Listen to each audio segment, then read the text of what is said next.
friends, it's Sree with you. പുറത്ത് ഭയങ്കര ചൂടായതുകൊണ്ട് പുറത്തുള്ള കാഴ്ചകളെടുക്കാൻ കുറച്ച് ബുദ്ധിമുട്ടുണ്ട്. അതുകൊണ്ട് നമ്മുടെ കുക്കിംഗ് സീരീസ് വിൽ കണ്ടിന്യൂ.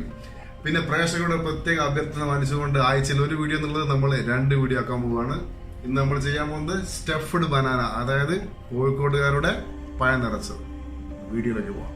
പഴം നിറച്ചതിന്റെ ഇൻഗ്രീഡിയൻസ് എന്ന് പറയുന്നത് കുറച്ച് അണ്ടിപ്പരിപ്പ്, കിസ്മിസ്, പഴം, തേങ്ങ ചിരകിയത്, നെയ്യ്, പിന്നെ അതിൻ്റെ മുകളിൽ അത് പേസ്റ്റ് ചെയ്യാൻ വേണ്ടി ഇങ്ങനെ കുറച്ച് മൈദ കലക്കിയത്. വേറെ എന്തെങ്കിലും പറയാൻ വിട്ടുപോയിട്ടുണ്ടെങ്കിൽ അത് നിങ്ങളത് തയ്യാറാക്കുമ്പോൾ കാണാം. അണ്ടിപ്പരിപ്പ് എടുത്തതിന് ശേഷം ഒന്ന് ചെറുതായിട്ട് ഒന്ന് കട്ട് ചെയ്യുക സെൻറ്ററിൽ. ഓവർ വലിപ്പം ഉണ്ടെങ്കിൽ നമുക്കതിൽ ഫിക്സ് ചെയ്യാൻ ബുദ്ധിമുട്ടായിരിക്കും. അതുകൊണ്ട് ഒന്ന് കട്ട് ചെയ്ത് കൊടുക്കുക ചെറുതായിട്ട്. നല്ലപോലെ ചൂടായ ഫ്രൈ പാനിലേക്ക് ഒരു 1.5 ടീസ്പൂണ് നെയ്യ് ഇടുക. അതിനുശേഷം നമ്മൾ ചെറുതായിട്ട് മുറിച്ച അണ്ടിപ്പരിപ്പ് കൊടുക്കുക. ഈ വീഡിയോ ഞാൻ തന്നെയാണ് ഷൂട്ട് ചെയ്യുന്നത്.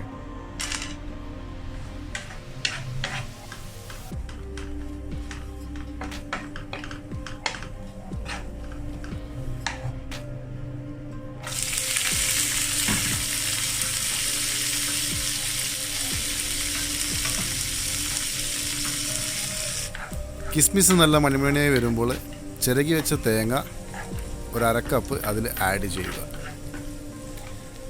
തേങ്ങ ആഡ് ചെയ്തതിന് ശേഷം ഒരു 2 ടീസ്പൂൺ പഞ്ചസാര ഇടേണ്ടതാണ്. പഞ്ചസാര ഇട്ടതിന് ശേഷം വലിയ ആവേശത്തിൽ ഇളക്കേണ്ട, ഫ്രൈ പാനിൻ്റെ കളറ് പോയി പോകും. ഏകദേശം ഈ കളറ് വരുമ്പോൾ നമുക്ക് മാറ്റി വേറൊരു പ്ലേറ്റിലേക്ക് വെക്കാം.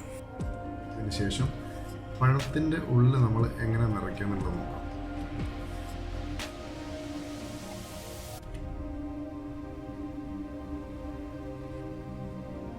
ഇതിൻ്റെ 3 സൈഡും കീറി കൊടുക്കുക.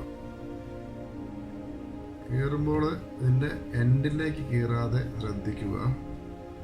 പിന്നെ കീറുമ്പോൾ ചെറിയ കത്തി എടുത്ത് കഴിഞ്ഞിട്ട് കീറുക. വലിയ കൊടുവാളെടുത്ത് കത്തിയിട്ട് കീറിയിട്ടുണ്ടെങ്കിൽ നമ്മൾ വിചാരിച്ച സാധനം കിട്ടത്തില്ല.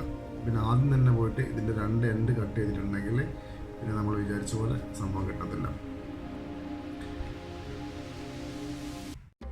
പഴത്തിൻ്റെ അകത്തേക്ക് നൈസായിട്ട് നമ്മൾ റെഡിയാക്കി വെച്ച തേങ്ങയും അണ്ടിപ്പരിപ്പും അതിനുള്ളിൽ ഫില്ല് ചെയ്ത് കൊടുക്കുക. ഫില്ല് ചെയ്യുമ്പോൾ അധികം മസിൽ പിടിക്കണ്ട. പിന്നെ ഒരു എളുപ്പത്തിൽ ഫില്ല് ചെയ്യാൻ വേണ്ടിയിട്ട് ഒരു അണ്ടിപ്പരിപ്പ് ആദ്യം നമ്മൾ അതിലേക്ക് വെച്ച് കൊടുക്കുക. അപ്പം കുറച്ച് ഗ്യാപ്പ് വരും, അതിലേക്ക് ഫില്ല് ചെയ്യാൻ വളരെ ഈസി ആയിരിക്കും. 3 സൈഡും ഫില്ല് ചെയ്തതിന് ശേഷം 2 എൻഡും കട്ട് ചെയ്തിട്ട് വളരെ നൈസായിട്ട് ഇതുപോലെ ഇങ്ങനെ അതിൻ്റെ സ്കിൻ മാറ്റി കൊടുക്കുക.